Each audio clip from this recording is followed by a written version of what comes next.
At Anurag University, be everyone you dream to be.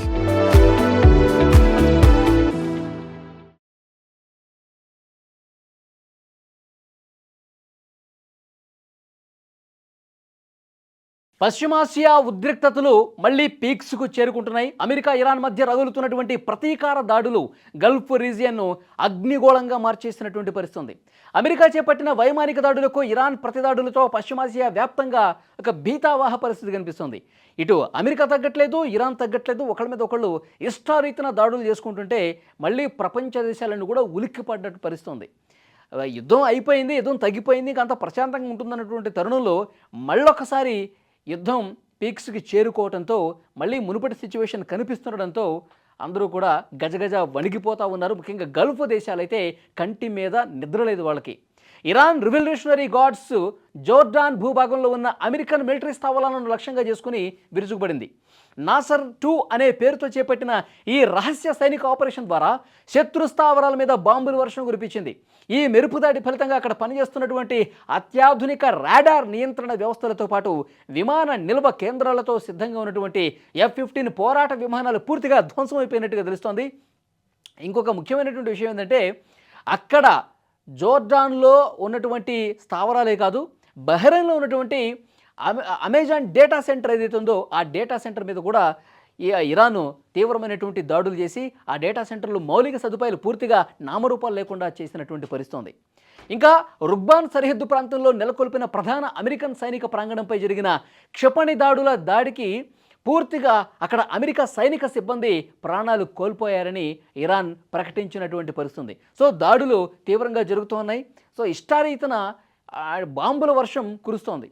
Gulf countries మీద చేస్తున్నటువంటి దాడులతో Gulf countries నిజంగా ఒక నిప్పుల కుంపటిని అక్కడ తలపిస్తుందన్నమాట.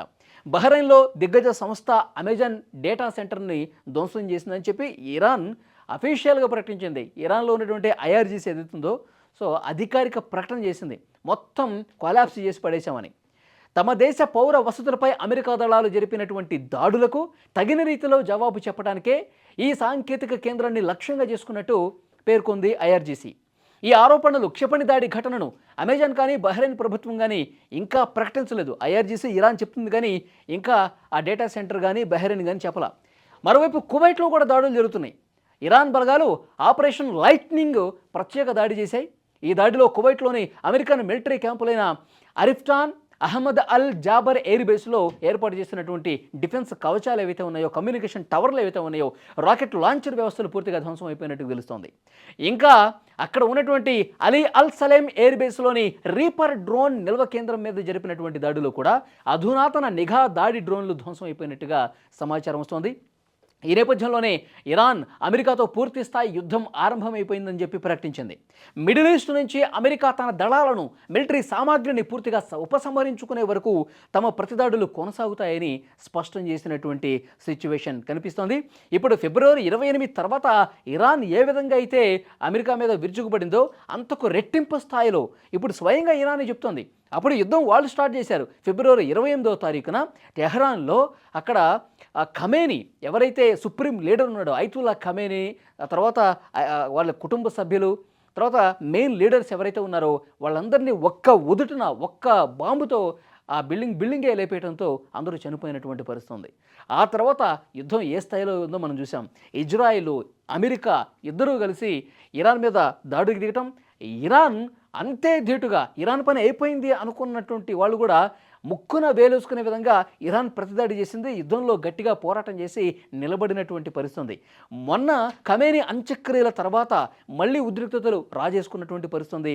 ఇప్పుడు డైరెక్ట్గా ఆ దేశ అధ్యక్షుడే పెజెష్కియాన్ చెప్తా ఉన్నాడు, అసలైనటువంటి యుద్ధం ఇప్పుడు ప్రారంభమైంది. వాళ్ళు గతంలో యుద్ధం స్టార్ట్ చేశారు, మేము తిప్పికొట్టాం, కానీ మా సైడ్ నుంచి యుద్ధం ఇప్పుడే ప్రారంభమైందని చెప్పి, తీవ్రమైందని చెప్పి ఆయన అనటంతో ఇంకా పరిస్థితులు చేయదాటిపోయే అవకాశం అయితే కనిపిస్తోంది. ముఖ్యంగా ఇప్పుడు గల్ఫ్ కంట్రీస్ని తీవ్రంగా టార్గెట్ చేసింది.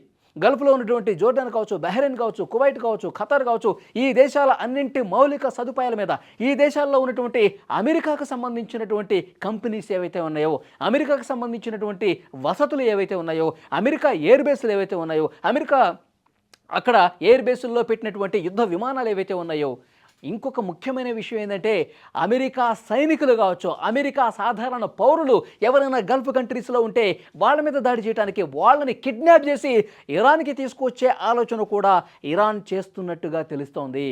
సో ఇప్పుడు హర్ముజ్ జలసంధి ఒక్కటే కాదు, ఇప్పుడు గల్ఫ్ కంట్రీస్లో ఉన్నటువంటి అమెరికాకు సంబంధించిన ప్రతి వస్తువు కూడా ప్రమాదంలో పడింది అని చెప్పి చాలా క్లియర్గా అర్థమవుతుంది.